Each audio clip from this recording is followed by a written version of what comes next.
बिस्मिल्लाहिर्रहमानिर्रहीम। अस्सलाम वालेकुम। हकीकत टीवी साइंस एंड हेल्थ में खुश आमदीद। ये जो शख्स आपकी स्क्रीन पर आ रहे हैं, इनका नाम है जनरल मोहसिन रज़ाई। ये बेसिकली वो शख्स हैं जो आयतुल्लाह अली खामनाई के, यानी आप समझ लें सबसे करीबी तरीन जो लोग थे, जो इजराइल के हमले में 2 दफ़ा बच चुके हैं, वो ये थे। और ये वो शख्स हैं जिनको 27 साल की उम्र में ईरान के सुप्रीम लीडर ने उस वक्त आर्मी चीफ बनाया था, और ये अब तक ईरान के सुप्रीम लीडर पूरे ईरान के साथ लॉयल हैं। ये इतने ज़्यादा इस वक्त ख़तरनाक हैं, और ये जो लड़ाई अब होने के लिए जा रही है ये बड़ी ख़तरनाक है। इनको ईरान के मौजूदा current supreme leader Mojtaba Khamenei ने अपॉइंट किया है अपना मिलिट्री एडवाइज़र। असल में ये वो हैं जिन्होंने ये जो पूरी इस वक्त लड़ाई इस वक्त लड़ी जा रही है, ये जो आप ईरान को देख रहे हैं, इसको डिज़ाइन करने में आयतुल्लाह अली खामनाई के साथ इनका किरदार है बहुत बड़ा। तो आप ये समझ रहे हैं जो ईरान इस वक्त सारी बर्तरी ले रहा है, उनमें जो शख्स एक टॉप लेवल पर जो काम कर रहे थे उनमें ये शख्स है। इनको अब रखा गया है मिलिट्री एडवाइज़र। मिलिट्री एडवाइज़र इनको रखने का मतलब है और या पार होने के लिए जा रहा है। असल में ये वो शख्स हैं जिन्होंने रिसेंटली अभी एक बयान दिया था। उन्होंने कहा था ईरान ने अभी तो अपनी सिर्फ 5% कैपेसिटी सिर्फ इस्तेमाल की है, और इन्होंने जो बयान दिया था उन्होंने कहा था इस दफ़ा जंग हम ख़त्म करेंगे, शर्तें हमारी होंगी। 2 चीज़ें हमने रखी हैं। एक तो जितना नुकसान किया है ईरान का वो पूरे का पूरा हम वसूल करेंगे जिन लोगों ने किया है। अमेरिका से जाहिर सी बात है, खत्ते के जो ममालिक जिन्होंने अड्डे दिए हैं या जो भी देगा, और उसके बाद 100% गारंटी होगी फ्यूचर की कि कोई अटैक नहीं होगा उसमें, चाहे वो रशिया ज़मानत दे इनकी या चाइना दे या जो भी दे, और अमेरिका पूरे गल्फ कंट्री से अड्डे ख़त्म करके जाएगा। ये असल में इनकी शराइत है। इनको अब रखा गया, अब चूंकि सिलसिला शुरू होने वाला है बातचीत का, इन्होंने ये शराइत रखनी है सामने। और आप ये समझ लें कि राइट हैंड जिसे कहते हैं आयतुल्लाह अली खामनाई के जो थे या मुज्तबा खामनाई के, ये उसके तौर पर काम करेंगे। इन्होंने जंग को अब लीड करना है, और ये शायद अब अगले मरहले में जा रही है जंग, जहां पर बड़ी खतरनाक है। ईरान के मिसाइलों के बारे में इन्होंने कहा था एंडलेस है, ना ख़त्म होने वाले हैं, और हम इस वक्त अमेरिका को घुटनों पर ना गिरा दिया तो आप फिर कहिएगा इस जंग के अंदर। उन्होंने कहा आप देखते रहेंगे कि हम इसका हशर क्या करेंगे। दुनिया बड़े तबाहकुन लीडरों का हशर भूल जाएगी जो हम इसका हाल करेंगे। तो ये जो इस वक्त आपको सब कुछ नज़र आ रहा है ना, गल्फ कंट्रीज़ में अटैक, फलाना अटैक, ये वो फला, उसको डिज़ाइन करवाने में इनका किरदार था बहुत बड़ा। अब ये सोचे हैं कि ये करने क्या लगे हैं। आज ईरान की फ़ौज के जो तर्जुमान है वो आए, उन्होंने इंग्लिश में खिताब किया। उन्होंने कहा कि अब ये तैयारी कर ले, अब अगले चंद घंटों के बाद आने वाले हैं हमारे सरप्राइज़, इनकी अपॉइंटमेंट। और आप ये समझ लें कि ये मुज्तबा खामनाई बिल्कुल अंडरग्राउंड है। अब असल में मुज्तबा खामनाई के बिहाफ पर ये शख्स काम करेगा। तो ईरान असल में जब सरप्राइज़ देने के लिए जा रहा है वो असल में बैक एंड पर ये शख्स है। इनको मारना बड़ा ज़रूरी है अब इजराइल के लिए, और ये मीडिया पर भी आते हैं, हर जगह पर आते हैं। इन्होंने इलेक्शन भी माजी में लड़ने की कोशिश, कभी जीते नहीं है।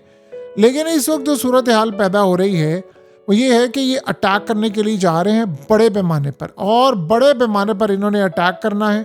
और इस सारी सूरत हाल के अंदर बहुत बड़े पैमाने पर जो लड़ाई होने वाली है, अब ये नए फेज़ में दाखिल हो रही है। ये ज़्यादा खूनखार, ज़्यादा इंटेंस, ज़्यादा तकलीफ़देह, ज़्यादा तबाहकुन लड़ाई इस वक्त होने के लिए जा रही है।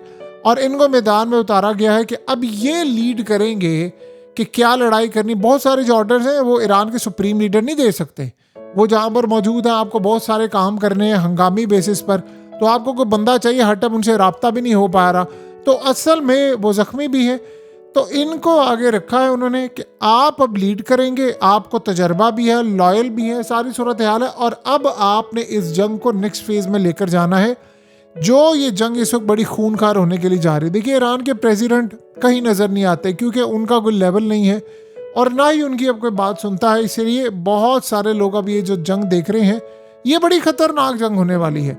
ये याद रहे, ये जो आज हिजबुल्लाह हमले कर रहा है, और आज ख़ास तौर पर ये मनाजिर देखे जो नहारिया में अटैक हुआ है, ये इतना तबाहकुन था, इतना ज़्यादा तबाहकुन था। याद रहे हिजबुल्लाह को कायम करवाने में इनका हाथ है बहुत बड़ा, इस बंदे का। तो इस बंदे ने अब जो लड़ाई करवानी है, आप ये समझे कमांडर ने लड़ाई करवानी होती है, ये ऐसा लग रहा है कि शायद अमेरिका और इजराइल की शायद ज़्यादा तबाही होने वाली है कि ये बच गए थे इजराइल के हमले में और अमेरिका के हमले में भी 2 दफ़ा बचे हैं। तो अब इनकी जो सूरत हाल है, ये तबाही जो करने के लिए जा रहे हैं, वो बड़ा मामला हैरानकुन होगा। देखिए, नेतन्याहू का कोई फेट नहीं पता, वो बंदा जिंदा है नहीं जिंदा, क्या सूरत हाल है, क्या मामला है। देखिए, आज हुआ क्या है कि एक तो ईरान के प्रेसिडेंट को कॉल आई है फ्रांस के सदर की, और उन्होंने कहा है कि देखिए आप ये जंग बंद करिए, क्या आप गल्फ कंट्रीज और हर जगह पर अटैक करें। तो मसूद पज़ेशियान ने मैक्रन को कहा है कि पहले तो मैं आपको ये बात बता देना चाहता हूँ, ये जंग हमने शुरू की है, आप हमें कह रहे हैं हमारा नुकसान हुआ है, हमारे स्कूल की बच्चियों को मारा है, आप बजाय अमेरिका को कहने के आप मुझे कह रहे हैं पहले आप जाकर देखें दुनिया आपके मुल्क पर अटैक हो तो आप डिफेंड नहीं करेंगे। हमारे मुल्क पर अटैक हुआ है, हम डिफेंड कर रहे हैं। और जिन लोगों की आप बात करें ममालिक की कि हम उनके गल्फ कंट्रीज में अटैक करें, उनके फौजी अड्डे इस्तेमाल हो रहे हैं हमारे ऊपर अटैक में। अमेरिका वहाँ से अड्डे इस्तेमाल करता है और वो अड्डे हमारे खिलाफ हमले के लिए इस्तेमाल होते हैं। तो आप बताएं कि आप ये समझ रहे फिर हम उनको सपोर्ट करेंगे? यानी इस सूरत हाल के अंदर हम चाह रहे हैं कि पहले वो अमेरिका को अड्डे देना बंद करें, वहाँ से अमेरिका के जहाज उड़ना बंद करें, उनके मिसाइल उड़ना बंद करें। सो इस सूरत हाल में फिर जाकर मामला होगा। उन्होंने कहा कि हमारे मुल्क पर अटैक हुआ है, अब हम सरेंडर नहीं करेंगे, अब जो होगा सो देखा जाएगा। सबसे पहले तो हम आपसे ये कहते हैं कि आप ज़रा अमेरिका और इजराइल की मजम्मत करें कि वो जो बर्बरियत कर रहे हैं, वो जाकर जो इंटरनेशनल लॉज की धज्जियाँ उड़ा रहे हैं और ये 21वीं सदी के अंदर आकर ये मामला हो रहा है, पहले तो आप इस पर जाकर कहें कि फिर उसके बाद ये लड़ाई होगी। ये इस वक्त आप समझ रहे हैं कि लड़ाई बंद करना ये मीनिंगलेस है।